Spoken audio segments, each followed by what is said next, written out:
It's a story of women asking for liberation, women asking for what they want to wear, women asking for having choices. Not being tortured and raped is out of question, because these women, they live something just beyond imagination. Is that kind of going to provide the solutions that we're all sort of hoping that it will? How can we make sure it does?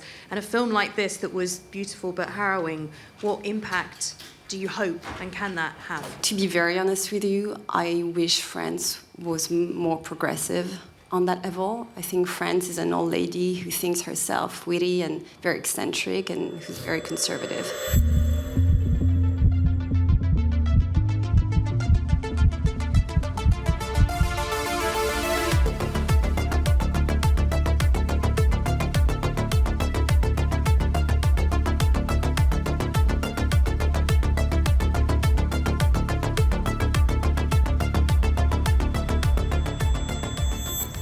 دەبێتە نمونە هەمومان پێی کەوا لە ترس بەهێزترین بۆژن بۆ ئازادی بۆژن بۆ ئازادی بۆژن بۆ ئازادی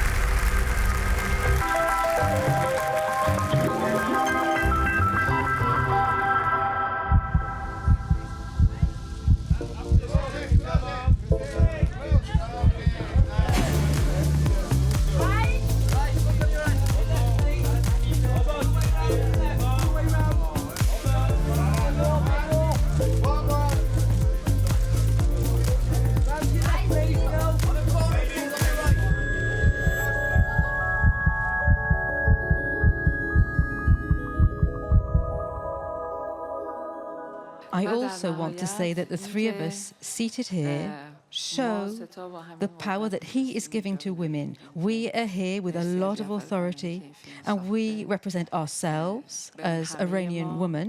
And I think that that is what's important. That is the message that he wants to give to the Iranians and to the world.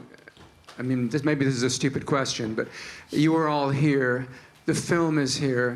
And Jafar is not here, and it seems that if he were here, it would be somehow much less scandalous than him not being here.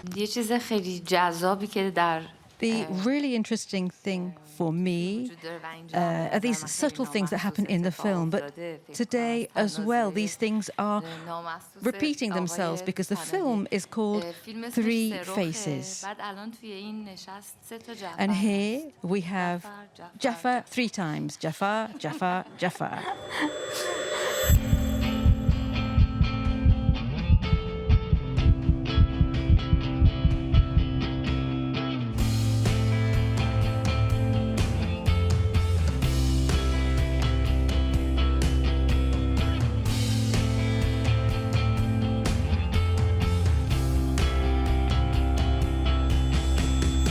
مگه تو برای من این فیلم تلگرام نکردی؟ مگه برای من این فیلم نفرستادی؟ من که موبایل ندارم. آقای پناهی موبایلتون بدین به من. اینو بازش کنین لطفا.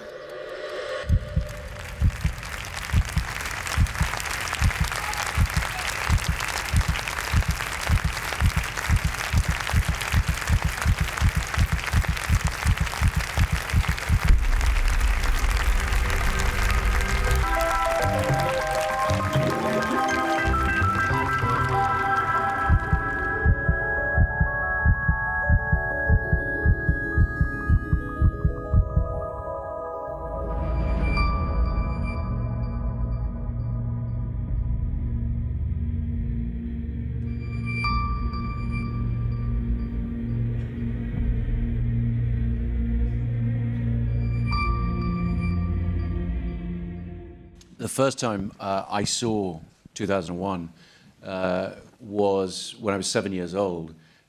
It was the year after George Lucas's Star Wars had come out. And in the wake of the phenomenal success of that film, 2001 was re-released. And my dad took me to see it in the biggest theatre in London, the Leicester Square Theatre, which had 70mm projection.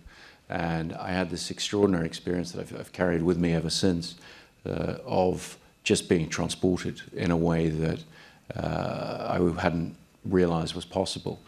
I've never been to Cannes before. It's very exciting to be here, and very exciting to be trying to give a new generation of filmgoers the same experience I had. This mission is too important for me to allow you to jeopardize it. I think it was Stanley Kubrick who said the best way to learn how to make a film is to make a film. And I certainly found that to be the case. I didn't go to film school, and I just have always made my own films. I started at a young age. And when you're doing films just with friends, with no money, you know, on a shoestring, you have to be able to do all the jobs, because when we made Following, for example, we were just shooting on Saturdays. We all had jobs in the week. And so not everybody would turn up, and sometimes you'd be recording sound, and sometimes you'd be shooting the film. And, you know, you really had to know a bit of everything, because you didn't quite know, you know, who your crew was going to be on the day.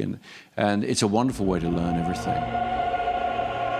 You have three chances at the narrative. You know, you have it at script stage, and then you have it in the shooting, and then you get in the edit, and you do that version.